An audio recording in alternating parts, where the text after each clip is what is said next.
Kështu, po Amir, unë e baja një reagim sa i përket aty në pamjeve të cilat i pam në gjithandej rrjeteve sociale dhe ishte e pamundur që të mos reagoj, sepse edhe njëherë kjo tregon që ne nuk jemi ajo shoqënia solidare, ajo shoqënia e ndjeshme, ajo shoqënia e mirë për të cilën pretendojmë se jeni, dhe mbi bazë të kësaj, çka ne promovojmë se jemi, linçojmë njerëz, bëjmë komente negative, flyrëse, sharse, kërcënime për shumë figura publike, për njëri tjetrin për rrjete sociale. Dhe kjo është përfaqe më së miri atë se çka në fakt jemi në realitet. Unë e thash edhe dje dhe po e them prapë sot. Ne duhet ta ndajmë një gjë. Nuk janë figurat publike, qoftë aktor, këngëtar, sportist, politikanë, çka të tjetër. Në disa momente janë vetëm njerëz. Nuk janë gjithkohës figura publike, nuk janë gjithkohës njerëz që duhet t'i ndjekim nga pas, nuk janë gjithkohës në detyrën e tyre se si i njohim ne publikisht. Ata ka nevojë për privatësinë e tyre, ka nevojë që të ndjejmë. Por ajo për mua çka ishte më shumë e dhimbshme është që aty nuk shihej as varri një të riu i cili vdiq tragjikisht, që mendoj që në të ardhmen duhet bëjmë edhe emisione për mënyrën se si ka vdekur, jo vetëm ai, por edhe shumë të rinj të tjerë apo njerëz të tjerë në rrugët e Kosovës. Mirë, po kjo duhet të jetë çështje më e vonshme sepse jemi në mes të një ngjarje e cila është dashur që sa prek të gjithë vendit, të gjithë njerëzit dhe jo të shkojnë të sillen sikur po e shohin një serial që po presin të pajtohen dy personazhet kryesorë të filmit, sepse ajo aty ishte një gjë e vërtetë. Ishte një dhimbje e madhe, ishte humbja e jetës një të riu dhe duhet të silleshin konform asaj.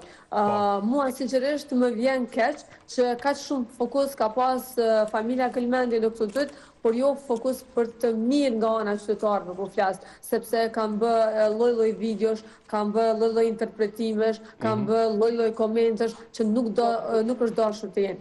Gjesi në këto momente është vetëm Besart Kelmendi, një djalë, një familje e cila i ka ndodhur rasti dhe të gjithë ne do duhet të silleshim konform asaj. Amir, unë dua ta cek një gjë, besoj që edhe ju e keni parë, besoj që kanë mbritur shumë njerëz. Na kanë dërguar edhe video nga momenti i aksidentit dhe nga momenti kritik i 15 vjeçarit. E thash më herët që ka pasur fatkeqësisht edhe publikim të momentit tragjik. Madje, duhet të cekur edhe një detaj. Në Varrem ka pasur njerëz që kanë hyrë edhe live. Kanë hyrë live, kanë bërë një shpërndarje, kanë bërë foto, kanë nxjerrë komente, kanë qenë 27.000 veta, apo jo në një prej live-eve, më konfirmon regjia? Të cilat nuk është dashur asnjëherë të jenë.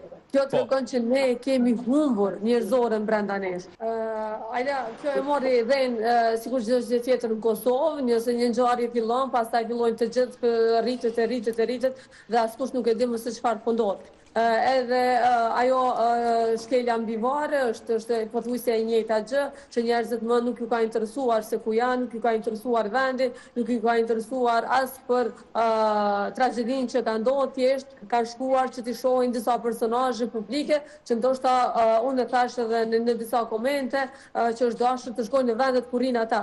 Pra fatkeqësia është kjo që nuk ka qenë një pjesëmarrje që e kanë ndjerë apo të kanë shkuar që të ngushëllojnë për zvërteti. Mirë, po unë dua të ndalem që pse nuk ka ndodhur kjo vetëm te rasti i fundit. Unë e shohim në shumicën e ngjarjeve mortore, ka njerëz të cilët shkojnë, bisedojnë për turshia, bisedojnë për duhanin, bisedojnë për motin, merren me gjëra komplet të tjera dhe nuk është që e kanë atë esencën apo atë ndjeshmërinë e madhe pse për çka kanë shkuar dhe sepse e kanë ndjerë. Fatkeqësisht jemi katandis në një shoqëni e cila çdo gjë e bën vetëm për sa përsye faqe. Shkoj dhe të dukem, edhe për gëzimin, edhe për ridhimin, edhe për mërzinë, edhe për gjitha, ne kemi vetëm sa të dukemi atje dhe të na shohin tjerë se jemi edhe ne prezent, jo se që e ndjejmë. Mirë, po unë dua të ndalem edhe diçka tjetër, të kthehemi pak në kohë, sepse çka ka mundur ta ndikoj krejt kësaj. Fatkeqësisht po e them. Kemi pas, po ju drejtohem këtu portaleve të cilat nuk janë ndoshta mediume shumë të mëdha, të cilat kanë ndikuar edhe më herët kur kanë shpërndar pamje tragjike të rasteve më herët. Ne e mbajmë mend një vetvrasje në Prishtinë, në qendër të Prishtinës, incizohet dhe vendosen nga disa faqe portalesh në Kosovë. Zana, atë ndërhy vetëm pakës këtu dhe do të diskutojmë edhe me ty edhe me Flavion këtë gjë. Natyrisht, duke qenë media, nuk duam që ti ikim përgjithsisht se një faj shumë i madh i është vënë medjave.